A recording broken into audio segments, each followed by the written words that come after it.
What is up? In this video, I'm going to walk you through how to build a go-to-market strategy to help you organically get customers through LinkedIn.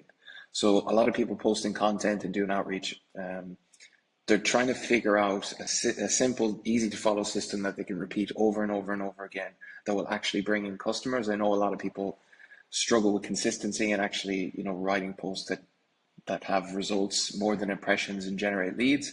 So I'm going to walk you through my process for building a go-to-market strategy that will bring customers inbound, basically. So I wrote out this diagram, I created this diagram here, and I'm going to walk you through the 6 steps.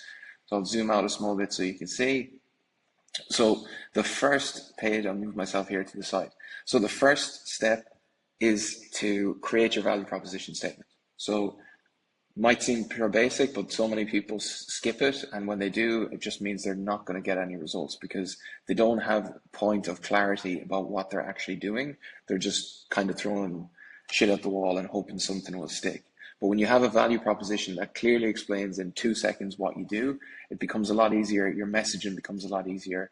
It becomes a lot easier to get your point across what you do to people and then explain how it can help them. So on screen here, there's a template. So pause this and go and write your own. I'll go through some examples here. So a good example is we're a management consulting firm that helps tech startups to streamline operational processes so they can scale efficiently without the typical bureaucratic slowdown. So satisfaction guaranteed with a 20% improvement in operational efficiency or your money back. Not all businesses need a guarantee. If you don't have social proof, you absolutely need a guarantee. If you have loads of social proof, you don't need a guarantee as much because you've proven you can get the results, and that mitigates the risk for the client. Once you have that statement in place, you then need to define who you're actually speaking to. So your ideal customer. So who are they? Who do they work for? But not as in like their demographics, as in like their age or where they're from. That doesn't matter. It's just more about, so what actually do they fear? What are their frustrations? What do they want? And what do they desire? So what are the benefits that you can sell to them? So again, I do Google Ads isn't a benefit, but I can help you get an extra 10 customers a month with Google Ads is a benefit. So, and that's what some customers would want. I can help you build AI automations is not a benefit.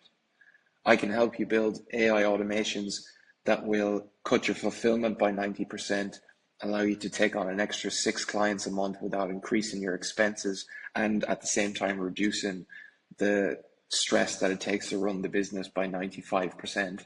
Yeah, that's a benefit. That's what people buy into. But are you sure that you're saying what people want? So a lot of people are wondering how I can do this from the start. If you don't know, you start somewhere and you speak to as many customers as possible. You go through the iteration of speaking to them, listening, understanding what their problem is, and working that into your messaging. And you keep doing this over time until you've actually spoke to 100 customers and asked them directly, like, what is the thing that keeps you up at night? Why? What would potentially make you buy my service? Then you have a clear ideal buyer. But at the start, it's just talking to them. So you have to start somewhere. So just pitch your fork somewhere, start there, and move and learn as you go. So next one is a lot of, especially consultants that I see struggle with this, is so you need to stop selling your time. You want to sell a system that delivers results instead. So no one cares about your time. They don't wake up in the morning thinking, oh, I'd love just to spend an hour with whatever your name is. They don't care. They want the result that you sell, or potentially. So what you need to do is take it away from being about your time, because no one wants to buy 50 hours of my time, because that means they have to listen to me for 50 hours. However, they may want a system that will attract 3 to 10 customers through LinkedIn every 6 months. They'll pay for that. And yes, it will. Maybe I'll have to spend 50 hours with them to do that. But can you see how much differently that is? They don't care about my time. They want the thing that they're buying into. So package up what you do into a system or repeatable steps that solves a specific problem for a specific person. So you know your ideal customer, you know their fears, wants, dreams, and desires. Now you want to create a system that mitigates the fears, breaks down the frustrations, enables the desires, and gives them what they want. You have those steps here, and you break that down, and that becomes your process. And that becomes the same process that you do for every single client. and that you get case studies for, and then you use those case studies in your marketing so that it becomes a social flywheel, and you'll attract more and more of those types of people. By trying to just go too wide and sell your time and offer different offers, you're not going to be able to get any meaningful traction with the business, because you're going to not be able to get the benefits of your previous work. Because if you're working with like say a manufacturing business one day, and then you're working with a crypto company another day, they're completely different, and the manufacturing business won't have any respect for the work you've done with the crypto company, and vice versa, because they're just so different. So by working with one specific company and then targeting more of those companies that are like that, you'll be able to gain from the previous work that you've done, and you'll be able to reduce the amount of learning and the amount of effort that you have to do to get clients, because you're going to be solving the same problem over and over. So you'll get to know the variance in it, and you will get to then produce better results for your clients effectively. So build a system. Then you want to outline the scope so that the client knows all the things that you do to actually get that result. So I don't just do LinkedIn posts. I do, when I'm ghostwriting, I do visual content, GTM strategy, sales funnel auditing, Calendly optimization, sales letter, profile. I do all these things. So think about all the list of things that you will do to get results for clients, list them out, put them in your contract, and explain in the sales call, this is what I do, this is how I get the results. I'm not just pulling this out of thin air. I do all of these things, and every single one of these items is working towards helping you get clients, or whatever the outcome is that they want.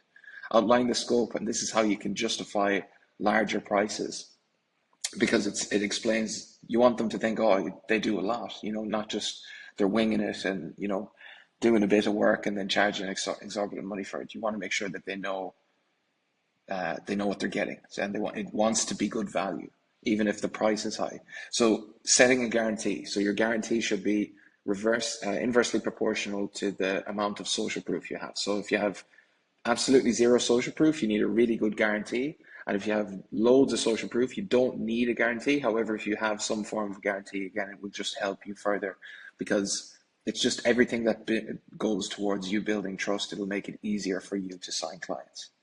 And then once you do all these things, you want to put it in a single one pager, like I've all of this put into one page in an Excel doc, so that I have every new client that comes through, I improve it by adding to it with the new knowledge I have about the buyer.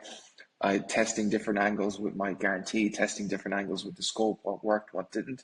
So you create a one pager to begin. On day one, it should take you an hour to do this if you go through it properly. And then every single 30 days you review that and say, I learned this month, so I should change this slightly. I'm not saying completely change the offer, but pivot the wording and adjust the wording to suit the more and more that you learn about the market. And this is how you grow your business. This is how you attract customers through LinkedIn organically. It's about consistency and having a plan. If you have a plan and you have a value proposition and you have something that they're interested in, and you've confirmed that by speaking to them over and over, and you create content around that topic on repeat every single day, you will be top of mind with your clients, and you will be the first person that they think about when they need whatever you're selling, or when they want the outcome that you are selling. It's not a magic trick. It's about showing up over and over again and doing the same thing, almost to the point where it becomes very boring. But you want to be the first person. Maybe it's not today, maybe it's not in 6 months, maybe it's in a year, but they want to be checking your profile every single day. They want to know what you're about. And when the time comes, you'll be there, and you'll be the first person that they'll book a call with. And this is how you get the most from LinkedIn. So rant over. Thanks for watching. Hope this helps. If you need help building your GTM strategy, reach out and we will talk. Thanks.